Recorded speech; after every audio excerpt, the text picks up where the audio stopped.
Hello, man of word, we truly appreciate that you joined us. We are glad that we can support you in your further development.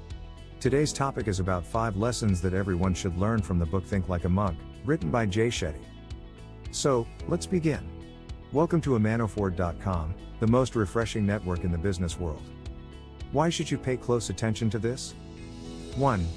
You will learn what are the differences between the real ego and the false ego. 2. You will learn when you are real. And 3. You will learn what builds the false ego. Today, we will present to you our third part from the Think Like a Monk series. The main topics of our video are the real ego versus false ego, mask off, ego creates false hierarchies, the ego, an obstacle to growth, and the ego isolates us. So, let's dive in. Lesson 1. The real ego versus false ego. In this book is written that, when we are humble, we are open to learning because we understand how much we don't know. It follows that the biggest obstacle to learning is being a know-it-all. This false self-confidence is rooted in the ego. The Bhagavad Gita draws a distinction between the ego and the false ego. The real ego is our very essence, the consciousness that makes us aware and awake to reality. The false ego is an identity crafted to preserve our sense of being the most significant, the most important, the one who knows everything. When you trust the false ego to protect you, it's like wearing armor that you thought was made of steel but is actually made of paper. You march onto the battlefield, confident that it will protect you but are easily wounded with a butter knife. The Samaveda says, pride of wealth destroys wealth, pride of strength destroys strength, and in the same manner pride of knowledge destroys knowledge. Lesson 2. Mask off. In this book is written, vanity and ego go hand in hand. We put enormous effort into polishing the appearance of the self we present to the world. When we dress and groom for ourselves, it is because we want to feel comfortable and appropriate, easily achieved through a daily uniform, and even because we appreciate the color or style of certain clothes. But the ego wants more, it wants us to get attention for how we look. It finds confidence and joy in impressing others. There is a meme that shows Warren Buffett and Bill Gates standing side by side. The caption reads, $162 billion in one photo and not a Gucci belt in sight. I have nothing against Gucci belts, but the point is that if you are satisfied with who you are, you don't need to prove your worth to anyone else. To contemplate the difference between yourself and your persona, think about the choices you make when you're alone, when there's nobody to judge you and nobody you're trying to impress. Only you know whether you choose to meditate or watch Netflix, to take a nap or go for a run, to wear sweatpants or designer threads. Only you know whether you eat a salad or a column of Girl Scout cookies. Reflect on the you who emerges when nobody else is around, no one to impress, no one with something to offer you. That is a glimpse into who you truly are. As the aphorism goes, you are who you are when no one is watching. Lesson 3. Ego creates false hierarchies. In this book is written, building a facade of confidence and knowledge isn't the only strategy the false ego uses to convince itself and everyone else that it's great. It also goes to great lengths to put other people down. Because if others are less than we are, then we must be special. Our egos accomplish this by ranking ourselves and other people based on physical attributes, education, net worth, race, religion, ethnicity, nationality, the cars we drive, the clothes we wear. We find countless ways to judge others unfavorably just because they're different. Imagine if we segregated people based on what toothpaste they used. That divide is clearly ridiculous. Discriminating based on elements of our bodies or where we were born is an equally false divide. Why should skin color matter more than blood type? We all come from the same cells.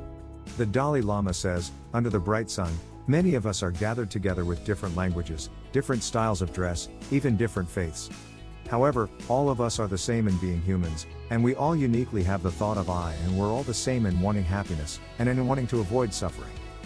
When success goes to our heads, we forget that everyone is equal. No matter who you are or what you've achieved, notice if you are expecting or demanding special treatment because of your presumed status. Nobody deserves a better seat in the theater of life. You might wait in line for hours the night before the tickets go on sale, pay more for a closer seat, or be given a better view out of gratitude for your support of the theater. Or you might simply hope for a better seat, as most of us do. But if you feel like you are entitled to better, dig into that feeling.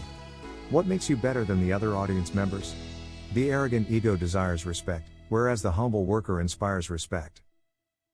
Lesson 4. The ego, an obstacle to growth. In this book is written, in her popular TED Talk, Why You Think You're Right Even When You're Wrong, Julia Galef, host of the podcast Rationally Speaking, calls that rigidity soldier mindset. A soldier's job is to protect and defend their side. Conversely, there's the scout mindset. Gallup says, scout mindset means seeing what's there as accurately as you can, even if it's not pleasant. Soldiers have already signed on to a cause, so they value continuity. Scouts are investigating their options, so they value truth. Soldier mindset is rooted in defensiveness and tribalism. Scout mindset is rooted in curiosity and intrigue. Soldiers value being on the right side. Scouts value being objective. Gallup says whether we're a soldier or a scout has less to do with our level of intelligence or education and more to do with our attitude about life. Are we ashamed or grateful when we discover we were wrong about something? Are we defensive or intrigued when we ND information that contradicts something we believe?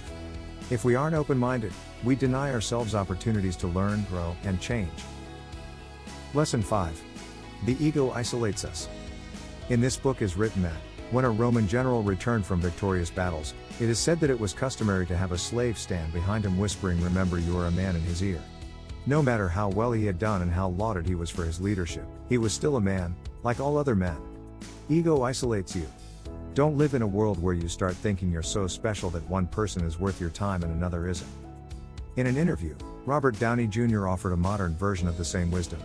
When he's at home, he is an Iron Man. He said, "When I walk into my house, people aren't like, 'Whoa.' Susan's like, 'Did you let money out? Did you let the cat out?' I'm like, 'I don't know.' She's like, 'I don't think he's in the house, go look for him.'" This is a reminder to him, and to us, that even a movie star is just a person in their own home. If you believe you're Iron Man, it should be because you can actually do what Iron Man does. If you inspire special treatment, it is because people appreciate you, but when you demand or feel entitled to it, you are looking for respect that you haven't earned. What are the best things to remember from this? 1. You are who you are when no one is watching. 2. If we aren't open-minded, we refuse ourselves opportunities to learn, grow, and change. And 3. Don't live in a world where you start thinking you're so special that one person is worth your time and another isn't. Well, our list ends here. Let us know in the comments section what are your thoughts about our list. Thank you for watching until the end, and if you found this helpful, don't forget to subscribe and ring the bell button to be notified for every new learning opportunity. And always remember, man of word, be aware of the person that you can become.